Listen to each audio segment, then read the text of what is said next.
Bonjour à tous, je me présente, je m'appelle Virginie Kibourt, je suis psychologue légale et psychothérapeute. J'exerce actuellement mon activité en Suisse.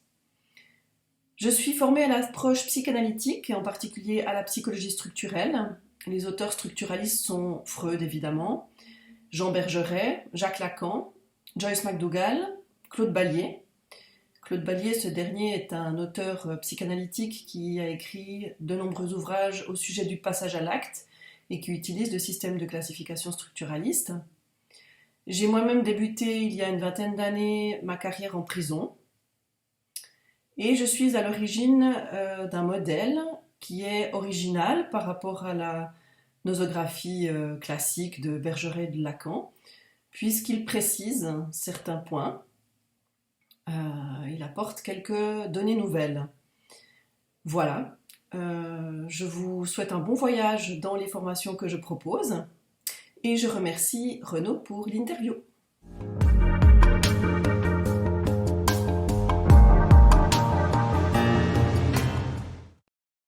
Cette typologie n'est pas profondément différente de ce que nous a appris Bergeret, ni d'ailleurs de ce que nous a appris Lacan, mais elle précise certaines catégories structurelles, elle précise surtout la distinction entre tous les sujets qui sont symbolisants, ce que j'appelle symbolisants, donc névrotisants, tous les sujets névrotiques et pervers. Elle propose une distinction qui est d'ordre biologique avec les sujets qui ne symbolisent pas, c'est-à-dire les psychotiques, les psychopathes, les paranoïaques, que je regroupe dans la catégorie des sujets non symbolisants. Cette typologie est surtout différente de la typologie psychiatrique, puisque la psychiatrie s'intéresse aux symptômes pour diagnostiquer, alors que cette typologie-là s'intéresse à la structure profonde de la personnalité pour différencier les personnes. Bien sûr qu'elle s'intéresse aussi à la symptomatique, mais deux symptômes peuvent se greffer sur des structures différentes. Donc le symptôme seul ne suffit pas pour diagnostiquer dans mon optique. D'accord. Est-ce que cette différenciation de typologie par rapport à la psychiatrie vous met en porte-à-faux avec les psychiatres? Complètement. C'est-à-dire que ce sont deux visions différentes de la psyché. Qui s'excluent ou qui se supportent l'une l'autre? Qui ne devraient pas s'exclure, mais qui dans les faits s'excluent quand même, c'est-à-dire que du coup on arrive à des situations dans lesquelles on n'est pas du tout d'accord sur le diagnostic et donc pas non plus sur le traitement. Et c'est ça qui est problématique. Donc l'idée, c'est pour ça que j'écris aussi un livre, c'est qu'on puisse regrouper, se mettre d'accord et se mettre d'accord sur les maladies ou sur les problèmes présentés ou les troubles du comportement pour qu'on puisse s'ajuster sur déjà la compréhension des sujets entre psychiatres et psychologues, mais aussi entre psychiatres entre eux ou entre psychologues entre eux. Il y a des difficultés autour des définitions en fait, même des symptômes, des maladies. Donc on peut utiliser le même terme pour des choses différentes. Et à ce moment-là, quand un patient passe de l'un à l'autre, on ne sait plus de quoi on parle. Donc c'est important de redéfinir tout ça et de trouver un langage commun. Et c'est pas tellement le cas en fait, même à l'intérieur d'une même profession. Qu'est-ce que c'est qu'un non symbolisant? Alors un sujet non symbolisant, c'est une personne qui n'a pas accès à ce qu'on a traditionnellement décrit en psychanalyse comme la capacité symbolique. C'est assez compliqué à définir. La capacité symbolique, elle est sans doute mue par la capacité d'ambivalence, c'est-à-dire le fait de pouvoir attribuer à un objet plusieurs valences affectives. Ce verre de vin, il me plaît, et en même temps, il ne me plaît pas. Ma mère, je suis très attachée, mais il y a des trucs qui sont vraiment compliqués avec elle. Les non symbolisants, si on veut, en thérapie ou en entretien d'expertise, on repère tout de suite qui sont dans le tout blanc, tout noir. En particulier au niveau des figures parentales, ils vont nous dire que leur mère est toute bonne ou toute mauvaise. Et on ne pourra pas en démordre. Ils pourraient, quelques minutes après, dans le même entretien, nous dire qu'elle est tout le contraire. Mais il ne peut pas en même temps penser les deux choses.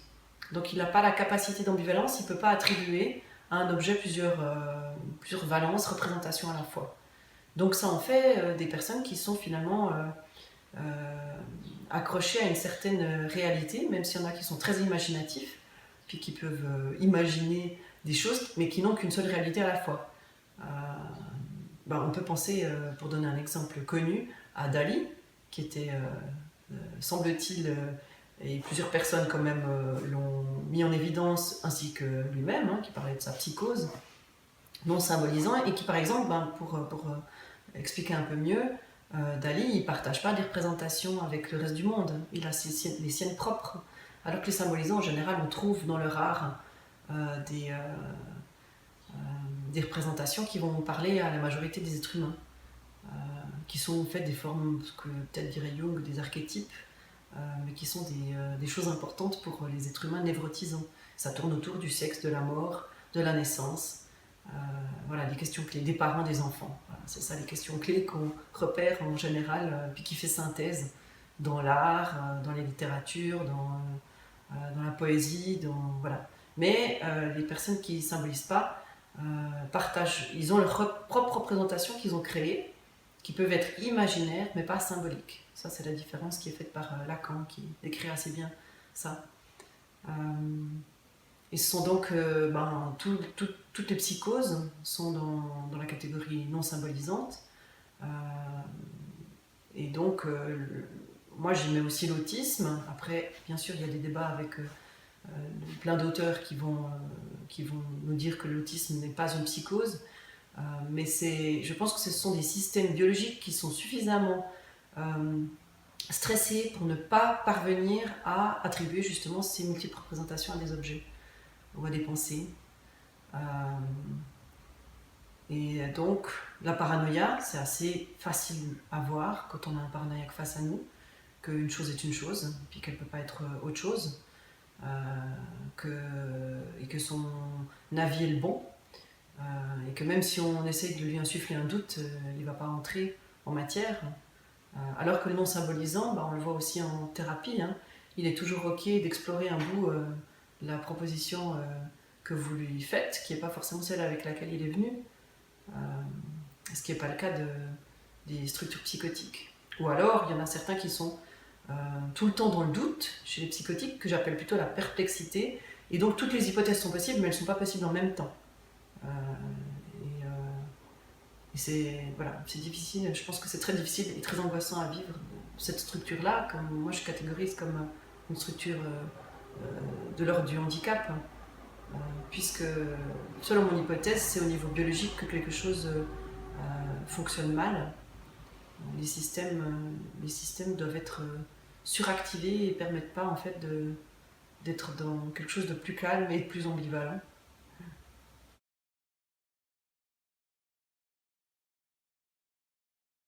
Pose une question néophyte. Est-ce que cette classification est irrémédiable et est-ce qu'on peut passer d'une catégorie à l'autre avec un travail sur soi-même?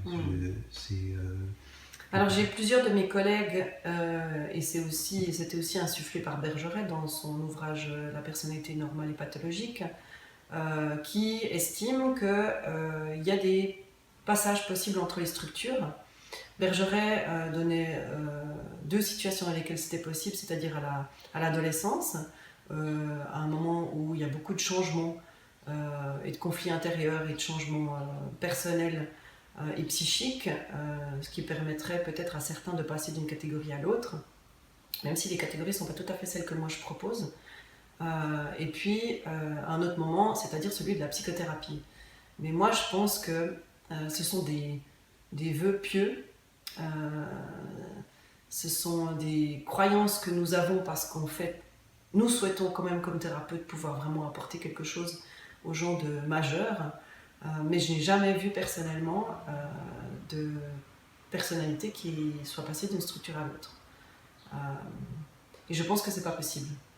Et je le décris dans mon ouvrage pour des raisons biologiques, pour ce qui distingue les symbolisants des non symbolisants, et pour des questions de troubles au narcissisme, pour ce qui est de toute la lignée névrotisante, c'est-à-dire entre les névrotiques et les pervers. je ne demande qu'à être surprise, parce que c'est vrai que on a quand même le sentiment que il y a des structures plus faciles à vivre que d'autres, même si c'est vrai que les sujets de toutes les structures ont des troubles qui leur appartiennent et qui ne sont pas forcément aisés à gérer dans la vie de tous les jours. Cette vision avec votre typologie propose un certain fatalisme en fait, et montre que le changement ne serait possible qu'à l'intérieur même de chaque structure. Alors, même en deçà du changement, Bergeret propose, et je suis complètement d'accord avec ça, c'est que notre travail, c'est d'aider les personnes à vivre bien leur structure. Et qu'il ne faut pas viser à modifier quoi que ce soit. Et je pense que l'écueil à vouloir modifier et à croire que c'est possible, c'est de se tromper de combat et de croire qu'on peut mener des personnes sur une autre voie qui n'est pas la leur. Et je pense que ça peut avoir des dégâts d'abord parce que la personne n'est pas reconnue dans ce qu'elle est, et aussi parce que c'est presque mettre du désir personnel du thérapeute chez l'autre, alors que l'autre est ce qu'il est, puis notre travail c'est sans doute de l'aider à s'accepter comme ça.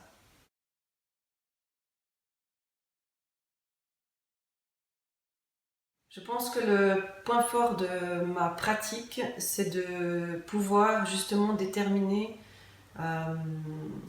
qui est la personne qui est devant moi et l'aider à le savoir, à se comprendre, à se connaître, parce qu'on évolue, à mon avis, que quand on sait qui on est, ce qu'on souhaite modifier, quels sont nos désirs, quels sont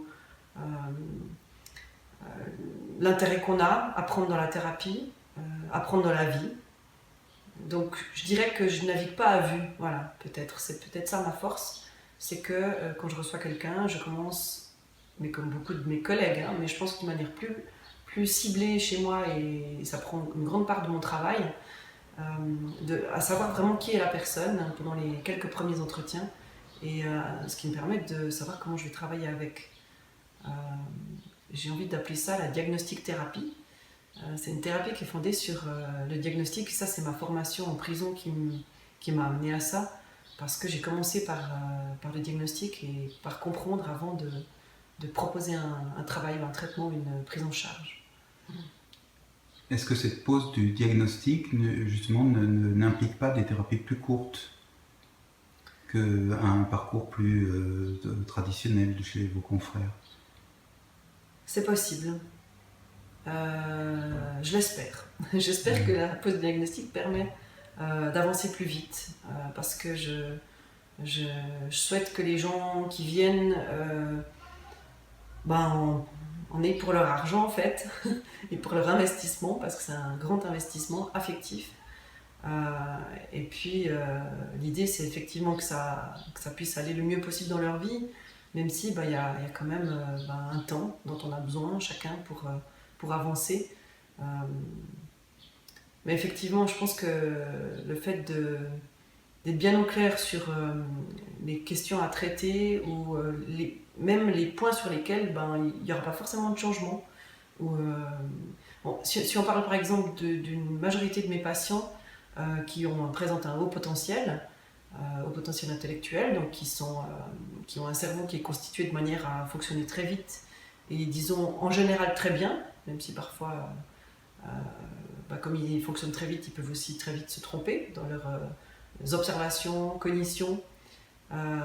Ces personnes-là, je ne peux pas leur dire qu'ils vont pouvoir changer leur manière de fonctionner. Il faut qu'ils apprennent qu'ils ont cette manière-là, que ça leur cause aussi parfois des troubles dans l'humeur, puisqu'ils vont avoir des très hauts et des très bas en fonction de ce qui se passe pour eux, en fonction des pensées qui passent dans leur esprit. Et pour moi, c'est important qu'ils sachent qu'ils ont peut-être à réguler ça pour vivre mieux, mais que leur cerveau fonctionnera comme ça, que s'ils sont hors des sentiers battus, ils le seront toujours, puis qu'ils ne peuvent pas forcément attendre d'eux-mêmes qu'ils se conforment, et qu'ils peuvent d'ailleurs s'accepter avec ça, même si la société ne les accepte pas.